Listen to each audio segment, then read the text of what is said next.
Hey everyone! Today I'm excited to show you how to get Google Play Store on iOS devices. Just look at my screen. I have a working version of the Play Store from which you can browse and download any app. I'll walk you through the entire process step by step, so stay tuned until the end to make sure you don't miss any important tips. Grab your device, and let's get started. Let's begin by optimizing your settings. First, go to your device's settings and find the battery section. Make sure the low power mode is turned off, as this can impede the app's performance. Next, navigate back to the Settings menu, select General, and then tap on Background App Refresh. Ensure that either Wi-Fi or Wi-Fi and mobile data is selected.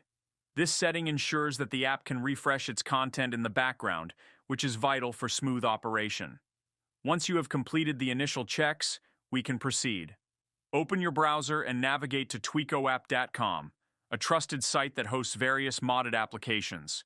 Search for Play Store and select it from the results.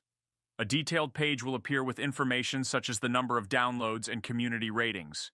Click on the Download Now button, and the system will begin downloading the app. This process is quick, and you should soon see a confirmation message indicating a successful installation. If you are using our site for the first time, you will have to perform one more step. It is very quick, easy, and of course free. You will be taken to a verification page where you will have to install apps from the App Store or Play Store. There will be a tutorial on the site showing how to do everything exactly. Once this step is completed, installation will start immediately. In my example, the verification was successful, and the app was downloaded, and you can see it on the screen. And that's all there is to it. Thanks for watching this video to the end. If you enjoyed it and everything is working well for you, please like the video and subscribe to my channel for more content like this.